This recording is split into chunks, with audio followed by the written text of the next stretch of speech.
How's it going, everyone? So this PlayStation Network going offline saga has been pretty wild to cover, and now PlayStation has finally put out an official response. At least the Ask PlayStation Twitter account did. So let's go over these responses and why I think it is so terrible. They have no transparency. They are not actually letting us know what happened. We kind of have to piece it together.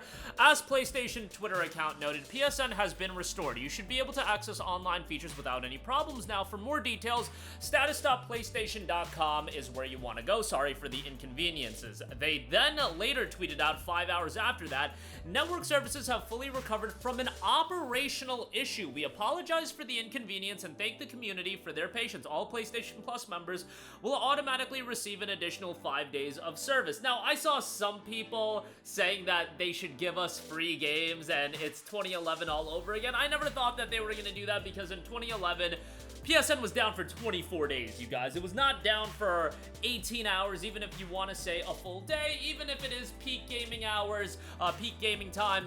It was ultimately down for 18 to 24 hours versus 25 days or whatever it was back in 2011. And Sony ain't about that. They don't have that level of respect for their consumer, as obvious with the level of transparency that they've given their consumer throughout the entire duration of this, taking 2 hours to put out an official statement that something was wrong, putting out a lame statement, and now even at this point offering no transparency. And again, it's an issue that PSN went down. The bigger issue to me is the transparency that PlayStation gave to its consumer. What was this? What does operational issue mean? Does that mean somebody pressed the wrong button? Does that mean the servers just had an issue? Does it mean a DDoS attack happened? Because that is ultimately what people are going to boil this down to. A lot of people think it was a hack, and at the very least, you should come out and say, hey, this was an issue on our end, everything is fine, whatever. It should be a lengthier statement.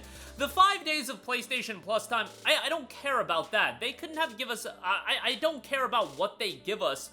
It's about the level of transparency that I really do find that to be an issue, because as I stated before, this isn't the first time that this happened. This happened 6 months ago, and why I think this is so comical is this level of transparency with their online connectivity. First of all, they have one of the most famous outages in network history with the PSN outage. Not only that, this happened 4 to 5 months ago, and if you boil it all together, in an ideal world, where would PlayStation be? What was their vision for the last 18, 24 months?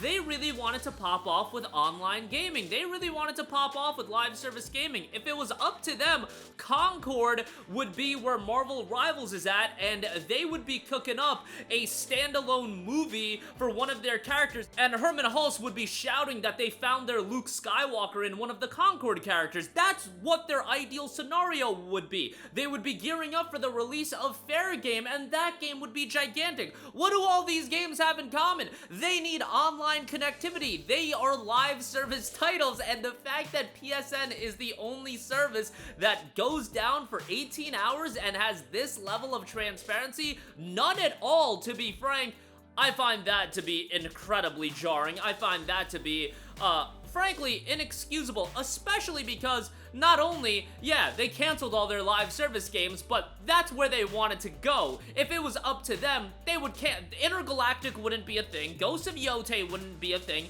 it would be Ghosts of Hero Shooter, it would be Intergalactic Online Battle Arena. Those games would not exist. They would have everything be a live service game and everything nickel and diming you for live service content and skins. They wouldn't want those other games to exist if they had it in their ideal world, and those games rely on, internet connection, online connectivity, and not only that, you're paying for PlayStation Plus, and they up the price of PlayStation Plus, and you're having the worst online connectivity and the least amount of transparency as in comparison to every other online service or every other gaming online service.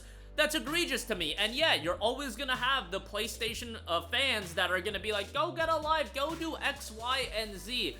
Look, those people, if you keep letting PlayStation get away with everything, and I know that's fun, y'all love your console, y'all spend $700 on the PS5 Pro, y'all have 10 years of PlayStation Plus Premium stacked, that's great, However, the more they take advantage of the consumer, the more that they're gonna take advantage of in the future. Don't you want a level of transparency? Not just for this instance in a vacuum, but what if something happens in the future? What if XYZ happens and they are just keeping you in the dark? Because once you're in their ecosystem, and most of you are within their ecosystem, they are the ruler. They do whatever they want. They can have this level of transparency or that level of transparency, but ultimately, if they don't have any competition to draw you into a different ecosystem, they don't have to care. That's why I have been so vocal about the fact that those of you that want to crap on Xbox, that want Xbox to go out of business and everything like that, that's the absolute worst thing that could happen to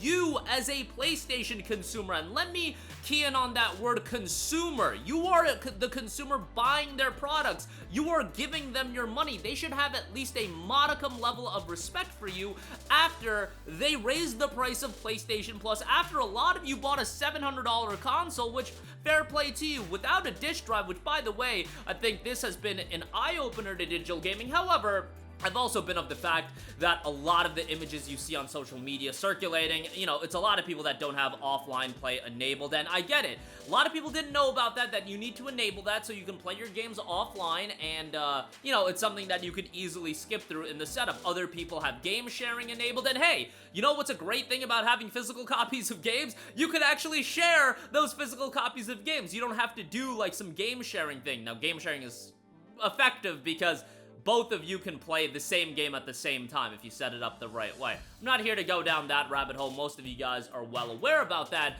But, you know, there is that instance. But, you know, I saw GameStop put out a tweet, a very well-timed tweet about, I bet you guys wish you had your physical games. And yeah, that is a reality. I think it's a reality of also the shortcomings of being locked into somebody's ecosystem. And the ultimate reality is that most of us are going to be locked into some sort of ecosystem. Even on PC, where it is more of an open platform, Steam, you still have the majority of your games in that Steam library, and it's the Steam ecosystem. Yeah, you can download other storefronts and everything like that. GOG, for example, is great, but you're still gonna have some sort of ecosystem that you're involved in. Whether or not it has open doors, that's an entirely different thing. With PlayStation and consoles, it's more of a closed door thing, although, you know, cross-platform multiplayer has become bigger and bigger, so that's great to see. But if you are in one of these services, PlayStation Network, Xbox Live, you'll want to hope that they treat you the best possible, and they are less incentivized to treat you the best possible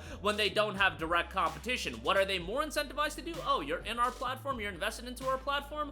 Let's raise the price of PlayStation Plus. We know you need to access your online games.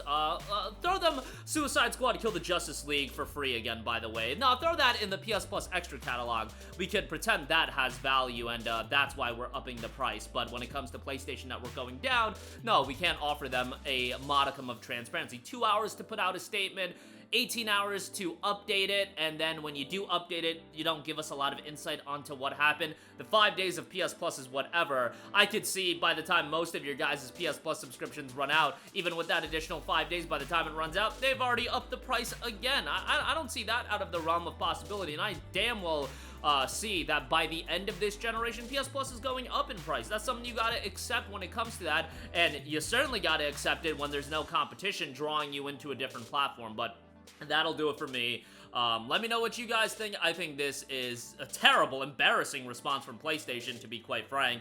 But yeah, let me know your thoughts in the comment section down below. Sound off there. Thank you for watching, and goodbye. Hey guys, we hope you enjoyed the video, and if you did, make sure to hit the subscribe button, and if you're already subscribed, do us a favor and hit the bell icon. This way you'll be notified whenever we post a new video. That's the best way to keep up with all of our uploads, and we usually try to upload 2 videos a day. And with the bell icon hit, you'll be notified whenever we do upload a video. As always, thanks for watching.